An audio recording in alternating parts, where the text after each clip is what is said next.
Hi, this is Cullen Wilson with Dakota Plains. Today we're having a conversation with General Manager CEO Matt Winsand, kind of about his perspective from his seat right now and about some of the current affairs, the grain business. We're going to cover quite a few different topics. We'll probably chat here for a half hour, but thanks for joining us. So Matt, let's get into it. What can you tell us a little bit about your background, who Matt Winsand is? The short version is I'm a North Dakota native, grew up in Red River Valley, attended the University of Minnesota, got a bachelor's degree in agriculture there.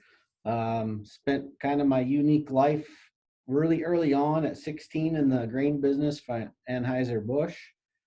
Spent till about 2001 in the grain business, and then I left the grain business and spent 10 years in banking and 3 years in private capital, and came up to South Dakota from Arkansas to join the grain business again. So I've been at Dakota Plains now since October 1st, 2012. Awesome.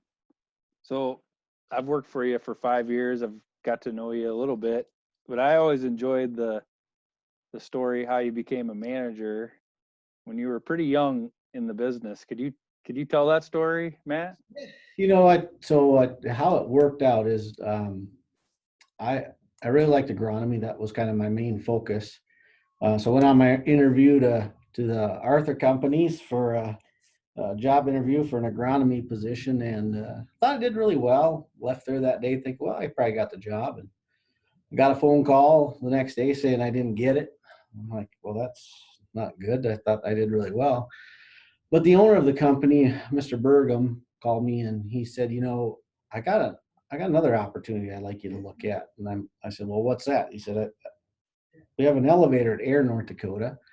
We have a manager that's been there 27 years, and he's retiring or moving on. I think he actually moved to Minneapolis because his wife became a doctor, but uh, wondering if you'd take that job. I'm like, well, I said, I don't know, 24 years old at the time. And I thought, well, I'll take on the challenge. So I ended up going there. And actually, the guy they hired for the agronomy position was actually now one of my employees. So, the interesting part there is 24 years old. A lot of the area farmers question my ability as a manager of a location like Air, North Dakota. And one in particular, Mr. Bruce, he walked right up to my nose to nose conversation with me. He said, "You won't last 6 months." And I said, "Well, I'll be here till you retire, Bruce." And we actually grew to like each other. A lot of people, Bruce was one of those rough customers that kind of came in every time. Why did you screw me on this? Or why did you do this? And why is this like this? What happened to the prices? It's your fault. But him and I just formed a relationship from that day forward. So, yeah, I was pretty young. I mean, you take over a location that wasn't a big location, loaded 54 car trains, had a little small fertilizer chemical seed business, and we just blew it out of the water. Shortly after being there, we built a second 110 car shuttle loader in North Dakota, built a new fertilizer plant. The seed, Roundup Ready seed was just getting taken off, so we were one of the big dealers for Roundup Ready seed. And yeah, it was a challenging and interesting time. And a lot of the employees that I had been there a long time. I mean, my scale room guy liked to wear slippers to work, so we had a few changes there in the first 6 months. Were a lot of changes. So Mr. George, he kind of changed himself and went farming full time instead of part time. So as a new manager, it seemed like it was pretty challenging. What are some of the things that you did to earn people's trust? What we did is I knew right away that, as a young guy, that there's got to be something that all farmers need. So I started doing some research, and I found out, and it's a funny story, is that most farmers needed help marketing grain. I kind of learned that really quick, and actually started a marketing club with some farmers, and we actually grew that marketing club really nice, and they actually started respecting me because I could answer the almighty question, what is basis and why is it important to me as a farmer? So we just had this working relationship through this marketing group, which really kind of grew, um, our relationships in that area. It's something that at that time, you remember this was 1998, 99. A lot of people they didn't have marketing clubs, or they didn't, nobody really put on stuff like we're doing today. Yeah. It seems like you've always kind of been one to adopt new technologies, new ways of doing business. I know when I first started here, really challenged me or suggested that I, start YouTube videos and be active on social media and so it seems like that's been part of your Well, success. you have to change. You got to be able to adapt, right? Farmers, if we were still planting with, 8-row planters with no technology and, a bucket that you filled one 50-pound bag in each one, and, we'd still be way behind. So I think farmers are maybe a little slower to adapt to some of those changes. Other than like farm technology, they love it. Most of these guys are there's planters out there that have a camera on every planter row now. But when it comes to marketing stuff, we're not seeing as fast an intake on those types of things. But there's always something new and neat, a lot of new software programs out there. So hopefully we can just keep adapting our business here at Dakota Plains to help the farmers that we have in our trade territory today. Yeah. Well, that leads me into my next question. So if you were going to ride to the top of the elevator, what's it take, about 2 minutes? Yeah, probably. Yeah. How would you describe, Dakota Plains in a 2-minute interview, a 2-minute ride to the top of the elevator? How would you describe Dakota Plains? Well, I think first and foremost, I think our slogan says it best: creating solutions for customer success. I think you'll find out pre Matt Dakota Plains is a lot different than post Matt Dakota Plains, because I think adapting to change, kind of like we talked about earlier, I don't think we saw a lot of that in what we do. And today, now, every time something new comes out, we want to be in front and foremost of what we're doing. We're customer orientated. We like to bring new things and new instruments that farmers can use.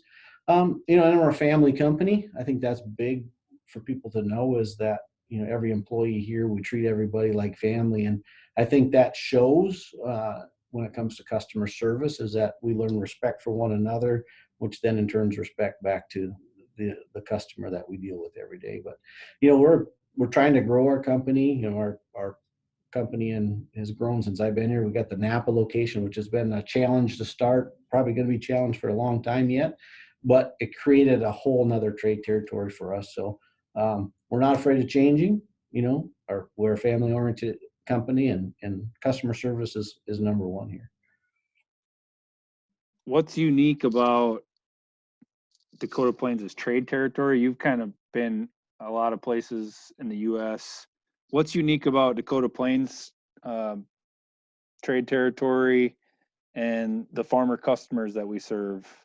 Yeah, so the territory's really changed since I've been here. So when I came in 2012, which is the beginning, that was a big drought year here in South Dakota, but our trade territory was south to the Missouri River, north, maybe you could say, to Interstate 90 to Mitchell. But then it went west, right? It went Martin, South Dakota. It went even farther west than that because of our program that we had for fertilizer and wheat and stuff like that. And then it didn't go too far to the east, probably Scotland. We had a little location in Scotland at the time. So Highway 25 was probably the eastern border of where we would draw grain into Beardsley. And then over time, what happened was we have 3 shuttle loaders to the west of us. So when I came, we were the most western shuttle loader in South Dakota. Now you have one in Kimball and one in Kennebec and one in Presho.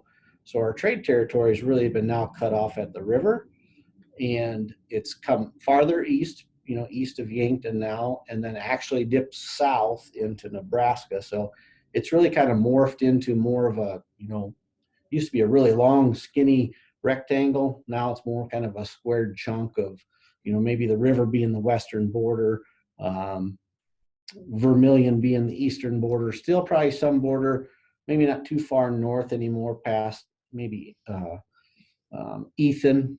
And again, so the south obviously being the river, but that's kind of the new trade territory. We do get into Nebraska. I've seen a lot of results in Nebraska actually this last year. Anything unique about the farmers that we serve here compared to where other places you've been? Um, you know, I think it's not just this trade territory. I think it's South Dakota. We're in a corn and bean area. There's not where I grew up and where I came from before coming here. The diversification of crops was so much bigger. Here we're corn and beans, and so you know we're not seeing a lot of change in that. We've seen corn go west, which has created some more bushels for everybody. But the trade territory and customer is uh, corn and soybeans. And I want to say that maybe not as updated and adapt to marketing as other locations, but like I've told you this story many times, back in 1999, 98, I was teaching uh, marketing 101, and we've had how many marketing 101 classes here at Dakota Plains. So I think our customer base, pre all the other locations west of us, we had a pretty good loyal customer base, but the market's changed now. So yeah, we got great customers. It's just that it's just a different model. It seems like it's a different model since we opened up Napa Junction. You bet. So what's trending across your desk lately? What's going Everybody, on with the GM or a CEO of a grain company right now? well, now right now it's COVID-19, right? I mean, everybody in the world literally is worried about a virus, COVID-19, and so first and foremost, as a CEO, you need to protect you need to protect your employees, and that's the number one thing. So, we followed some procedures of our parent companies, and, people that could work from home would work from home, and people that had to be here as essential employees, the dump trucks, write checks. We minimized our staff to minimize the exposure. But it's just really interesting how a virus that has just caused this total global turnover of uh, the way anybody thinks about the common cold or anything. It's just really kind of nothing is going to be the same going forward. We might get back to some normalcies, but everybody's now, when you're walking down an aisle of Walmart, if the guy behind you coughs, it's going to be a different feeling than it was pre-COVID, right? You're going to be like, "Ooh, I wonder what that was," or is are we ever going to shake hands again in this industry? We based this industry on a handshake. Before contracts and before all that, is the handshake gone? What's the new hello? So that's probably the number one thing. Big wise for industry across my desk right now is ethanol. Ethanol is playing a big role in us as a grain elevator and elevators and farmers around us. Where does COVID-19? Nobody's driving anywhere. I mean, the last couple of weeks, you could buy a 6-pack of beer in Canada was twice as expensive as a barrel of oil in Canada. It was a crazy phenomenon, and so how does that affect us? Sure, we're built and designed to go to the West Coast, but with the trade war that's been going on, we haven't done a lot of that lately. So this last year and a half, we've been focusing on ethanol, and now ethanol is in the tank because of the COVID-19 issues that are going on. I mean, just think about this. When you pull up a airplane on an airport map and Google Earth it, you'll see more airplanes sitting on the ground than are flying right now. If you think of those air traffic controllers, how that screen used to look with thousands and thousands of airplanes in the air in a day, now you don't have any. So it's a really interesting thing. So the top three things that we've been working on is front and foremost is COVID-19. the trade war's been on our desk for the last year and a half, trying to figure out how we're going to get back to trading soybeans and other commodities to China. And then this last issue now, we're hearing more and more ethanol plants shutting down. So uh, the grain industry is an ever evolving industry. So now we're just going to have to figure out how to get back to what we were. So what is the outlook for supply chain agriculture? I mean, is it, Well, yeah, what's the outlook? well, from the farmer view, the nice thing for the farmer view is the elevator's still open, right? We're still taking grain. Their market trade territory, we got to feed guys in the area, so that's going to help. We might be leaned on a little bit more now that if ethanol's not out there from the farmer's view. Long term for us, we got to get the trade war actually filled out. We got to get all those pages filled in so that we can actually start to see beans move to the West Coast. We're seeing a little bit of corn movement recently, but we're just not seeing a lot of what we used to see before the trade war, before COVID-19. So we just need to get back some of those steps.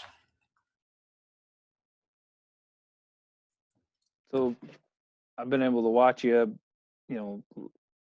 manage and lead our company, and I've noticed that you kind of have a talent for finding and hiring and leading and putting people in the right places. How do you build a team in a company like you have here and other places?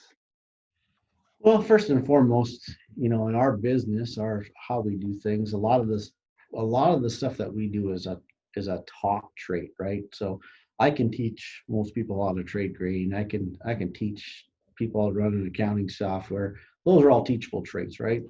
You can't teach people skills. Some people just have this aura around them that are going to be good people. Just around people, how they hold themselves, how they talk.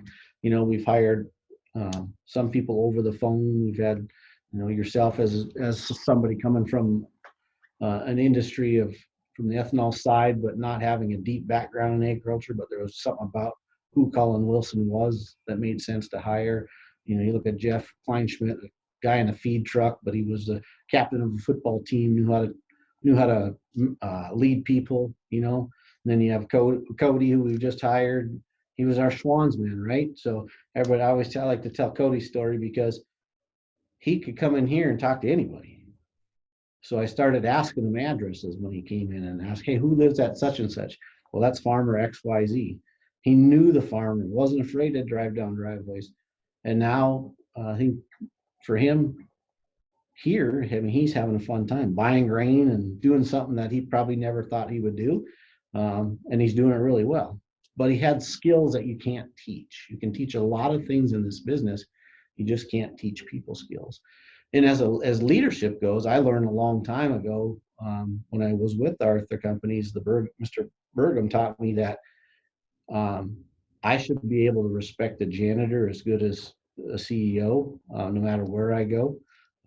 So you treat them both the same, and he's the one that taught me that early on. And trust me, I've worked for some really poor managers over my career, and I always told myself, when you start getting to the top, never do what manager X did or manager Y did. Treat people with respect, and you'll go a lot farther, and your team will create a great atmosphere to be in, because most people want to be wanted. Most people want to be recognized. And not, when I say recognized, not just financially recognized, but just a good pat on the back, or, hey, calling somebody out in a meeting for a good thing. Hey, this is not me that did this. This was brought to me by Cullen Wilson. It wasn't my idea, wasn't my thought and theory. Is you got to be able to say, hey, that kid there, he's smarter than I am, and I know it. He's probably doesn't have that experience yet, but I can mold him to get him to that experience. But so hiring smart people, even smarter than myself, and knowing it's okay to have those people on your team, that really makes a difference. Yeah, I've really appreciated you kind of given me I don't know if you call it a blank slate, but I've been able to be, your style of leadership is you've been able to give a guy like me space to kind of be creative and go about and plan my own work and business and kind of be creative and find solutions. And that's been one of the funnest things about working at Dakota Plains is just being able to tackle challenges the best way you see fit and having the space to do it. So that's been really Well, fun for me. So and that's how you create good leaders, right? You can't sit here. I can't sit here and put my thumb on you and my thumb on Tyrone and my thumb on Denise, my thumb on Kevin. I only got two, right? And most of the time I'm trying to keep track of myself and keeping me square and in line and doing things for what this company needs to go. And so you got to be able to give people a rope. I always was taught early on, you give everybody a long enough rope to hang themselves, so to speak. You got to give them room, because if you give people room, their the creativity actually gets to grow too, and how they do things. And then you get to really see who they are, because freedom's a kind of, in a work environment, makes or breaks somebody, right? I've seen it many times over my years and managing people, is you give somebody freedom to do what I've given like you to do or Tyrone to do. Some people can't handle that. Some people need to be managed, like micromanaged every day. Here's your list of today's tasks. Let me know if you get them done. You just find out those pretty quick when you let people have their space. I kind of cut my teeth as a self-employed guy. So if I didn't go out and work, I didn't eat. So I kind of, um, you know, I kind of create my own work sometimes that if I don't have something to do, I'm probably making something up. So, but so thanks for being patient with me on that. Well, I think that Yeah. just shows all your creative, right? I mean, that's not a lot of people will do half the things that you've created and done here. And some of the stuff it's going to be great for our company. Something I wouldn't have thought of. But what you're bringing to the table is some great things that helps the farmer, helps even our employees. So. Yeah. So I just wanted to thank you for that. I got another question here. Uh, I asked, I think I'll probably ask every guest that I have when these conversations, we're going to have these conversations, now until things normalize, which could be a long time, and this is something that I'm really interested in. One, because this is how I feed my family, but this is how I bring value to my customer too, our farmer customers. And uh, is the elevator still relevant? It is, and that's a question that people will always continue to ask, right? If you look at the world grain trade, right, the United States is the only location where the farmer sells to the elevator sells to the next person, right? In the grain industry, in the U.S. we're the only middleman. If you go to China, it's not that way. If you go to Japan, it's not that way. It's really kind of this is a whole different model here than in most countries, and you know the farmers need us, right? So there's great co-ops out there that are ran by great co-op boards, and at the end of the day, um, they're able to take their farmer hat off when they come in and they run a company, right? When they leave, they put their farmer hat back on. But if you were to try to get every farmer in the countryside to agree on the same price on the same day to sell the same product, it would never happen, right? Because I might not need, as a farmer A, I might not need cash flow today, so I don't want to sell, or I want to defer my income till next year and I don't need it. So the elevator kind of is that middle person to say, all right, we'll just buy grain from 750 farmers and we'll gather enough grain to keep us relevant, keep us going, and sell some trains and whatnot. So the farmer's always got a place to sell. I always look at like where our trade war's been, and now the ethanol shutting down, is that the farmer still has a place to sell, right? We might not have a place to sell, or sell at a very good margin to keep the lights on, but the farmer's always got a place to sell. So if we were all close our doors, there's some companies out there that are trying to build a business model based off no assets. Good luck. I mean, then you're going to have to get all farmers to agree on a price on a said day and and tell 1,200 farmers they got to deliver to 15 different locations at this day, or you don't get it. It's just, it's not a model that's ever going to work. And maybe I'll get proven wrong, but you need physical assets for a farmer to deliver to. And I think that is so bred into our industry in the US that I think will always be relevant. Has our model changed? Oh, hell yeah. I mean, we've went from loading coopering box cars to, loading 27 car trains, and then it was 54 car trains. Now it's 110 car trains. We got to keep evolving as a company. All the grain companies do to stay relevant, because, some of these farmers are getting big enough that they're their own big, they could be the fifth or sixth largest elevator company in the states that they're in, right? So it's whether they can manage it or not. So I think we'll always be relevant. Yeah, I do too. I'm biased, of course, but I've thought about that question a lot, and I get challenged on it because I'm customer facing. Farmers will challenge me that we're not relevant, or competition will challenge us that we're not relevant. So I'm always trying to find the value that we bring and present it to the marketplace. And one of them, as you said it, is we're a market maker.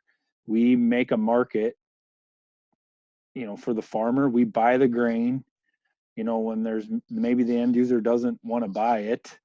And then when the farmer's not willing to sell, we're willing to sell to the end user when, they need it. So we stand in the middle and make a market, and that's, and then we can take physical grain.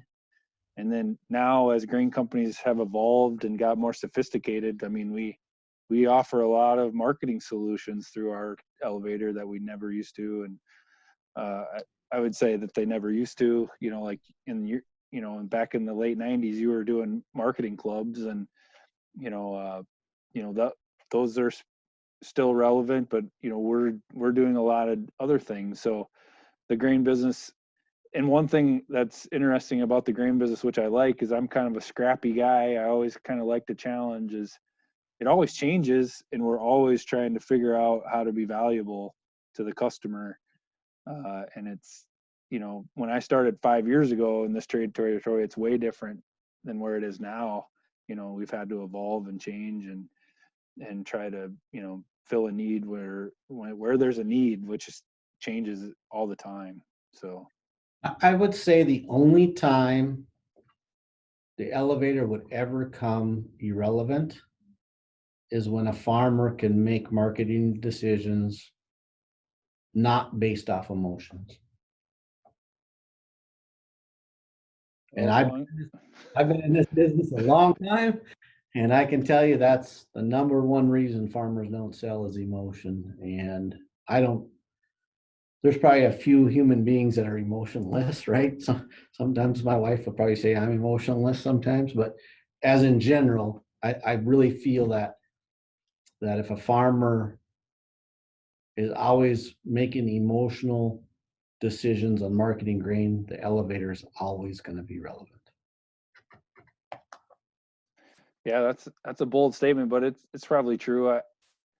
I'd say so, and I don't know if we're ever going to solve that emotion problem. I will say to myself, I've made a few big financial decisions in my life. I bought a acreage on an auction when I was a year married, and that was a huge financial decision. And I tell you what, it was an emotional decision. My heart was racing when I won that bid. And I remember the old farmer walked up to me, and the first thing he says, "You didn't pay too much. Don't worry about it. You didn't pay too much." And I was like, "What does that mean?"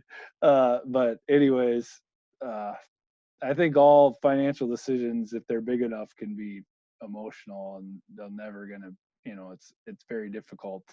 And I try to relate and empathize with as much as I can in my seat, but it's and we try to help them remove the emotion, but by golly, it's hard. I mean, there's what you're saying is exactly what I'm trying to say, is that we're here, our relevancy is we're there to help them with that, right? I mean, we're here to show them why it's a good sale. Yes, this is above a break-even number. Those are the things we're trying to help them to take some of the emotions out of it. That's why I feel that's why I feel we're always going to be needed. I just don't think they can. I just don't think they'll ever not need us. I mean, Yeah, we're a really adaptable business. I mean, we're not tied to one market. I mean, we can sell the P&W, we could sell the ethanol, we can sell the cattle feeder, we could sell the feed mill. You know, we're a very adaptable business. We can put whatever can fit into a bin, we can put into it if it makes sense, and if it's hedgeable and resellable. So, we are a really adaptable business. That's can be very adaptable. So that's part of our strength. So, um, you're a resident of Bonham County. yeah. So you get out and about in the country quite a bit. You got neighbors. What do you think field conditions are? We're right now, as we're videoing this, it's April 13th, 2 days from planting day. What And we just is it had better or worse than a year ago? well, to last night or this weekend, our 4 inches of snow. I still don't think it's going to hurt us. We're way, way ahead of last year at this time. I feel anyway. 4 inches, 5 inches, 6 inches of snow over the weekend isn't going to help, but I think we were dry enough going into that snow that no culverts are plugged, stuff will run off naturally like it does. Your low areas will be wet, but I would think sunshine and wind, we're way ahead of last year. I do believe. I still we're going to have some struggle spots. That Scotland, Tyndall, north of Tyndall, and that area is going to be a struggle with some wet, low fields. Obviously, right around our Beardsley location, that flat, low ground, everywhere. I always say from Beardsley to the Trip Hill to the south, all the way to Ethan, over to probably Armour in that area, and then over to Scotland. There's that square over there that's just, I mean, I grew up in the Red River Valley, and if you haven't seen the pictures of the north of Grand Forks, Red River today, that Red River is 60 to 100 miles wide because it's so flat up there right now. They're great pictures if you haven't seen them. But it's really wet in that trade territory. So I think it's, we still need some time, need some dry days. But I would say, last year we ended up, 50% planted. I would say we should get 80% of it planted this year. And hopefully if it dries as we go, we can get, I think bean acres are going to be up. So maybe we get a few more days of planting that wouldn't have got normally on corn acres. So, I'm hopeful, around the Yankton area, it looks good. I mean, people are out last week scratching ground, and they weren't doing that last year this time. So.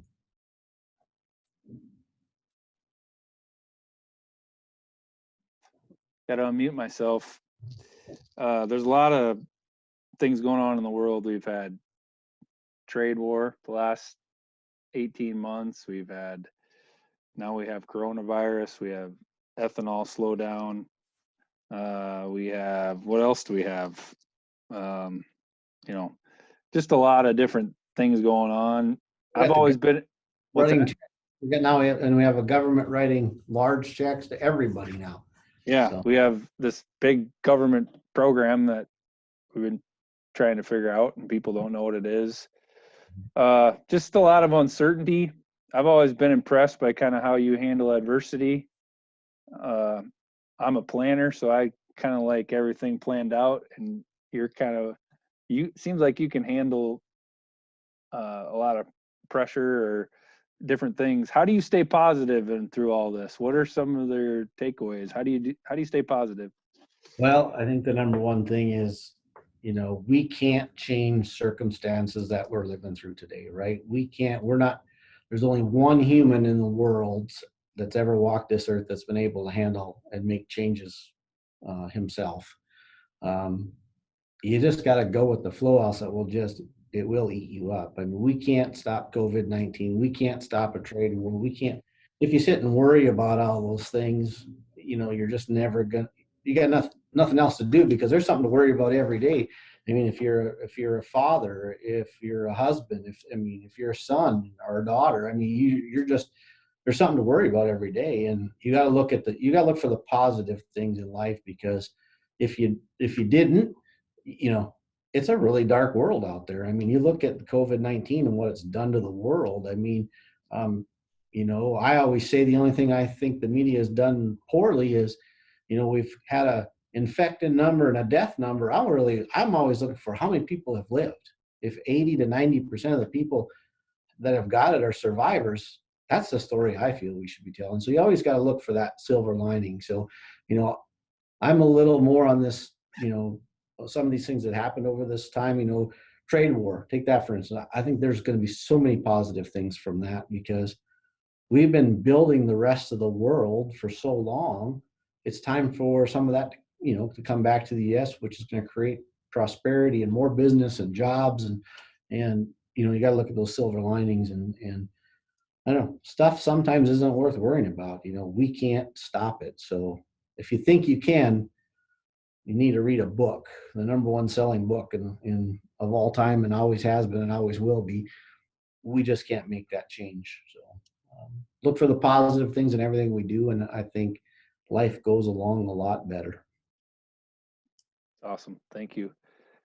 I know you recently you've helped farms do succession planning, and that comes from your banking background. You worked in as a lender for Yep. several years, and you've helped you know families disinvest and split, and so what are some of the things that to think about for? I mean, it seems like farms are always in transition, whether it's from dad to son or daughter, or brothers are going their separate ways. What are some things to think about, if you're going to tell something to farms about succession planning?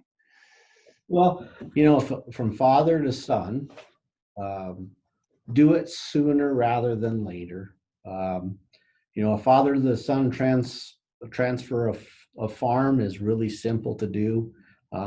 Unless there's multiple sons and daughters, and then there's some dynamics you really got to figure out. But if if you're a 55-year-old farmer and you've got a 20-year-old son or daughter that wants to farm, that's not too early to start putting pieces together. You can still control a farm as a 55-year-old till you're 75 if you want to, but you can put things in place at 55 to make it a transitional period over till you decide where you want to quit. Then it gives that next generation the ability to make some decisions early on. I've seen farms that I've worked with where the matriarch of the farm is 90 years old. His 60-year-old family, sons and daughters, haven't made a decision on the farm, but have worked there every day. And it skipped over to the grandsons that are starting to make the decisions on the farm. That's just, to work on a farm all that time and not have any of those decision-making abilities. So just start bringing them in early, making a plan. I've seen brothers split, try to be amicable. Remember, family's family. It's really the only thing you have in life. Anybody can make money if they want to go out and do it. But you really can't, you don't get a second chance with family. They're always going to be there. They're going to be the ones that are at your funeral. They're if you have older siblings, they were the one there when you were at birth. They've been with you. They've watched you fall. They've picked you back up. They probably knocked you down a few times even over the time. But at the end of the day, you really gotta remember there's family. I just help family brother partnership do some separating, and it's just funny how you farm for all these years and now there's bitterness at the end because I got 255 hay bales and I only get 65 hay bales. It's just it's kind of a funny thing how it all does, but just forward planning and just open-mindedness. I've seen a lot of families split apart because of money and farming, but I've seen a lot of great families create the next generation of farmers too. So it's never too early, I guess, would be the number one thing. And for all the 55 and older farmers that hopefully watch this video, is let the next generation make some decisions early. I mean, is it really going to matter if they pick a Pioneer brand seed corn versus your, another type of brand that you've wanted to plant, or, let them make some of those decisions that are not going to make or break the farm, and bring them into the bigger decisions like the tax planning portion of it. I think the sooner that the next generation can learn tax planning in a farm entity really helps them understand what they need to do when they get to be that main operator of that operation. That's awesome. I know from my seat, being an originator, I've seen that where, the generation that's kind of running the farm starts handing over marketing to the next generation. That's where it's really fun for me, is I can, we can enter in a dialogue with that person that's just learning, and we can really learn together the grain marketing, and I can show them things, and they're really interested. And that's been really fun for me to kind of work with that subset of farmers that are just kind of learning and getting decision rights with grain marketing. And that's been a lot of fun. That's been like the funnest part of my job, and I think the marketing piece is probably one of the hardest pieces to turn over.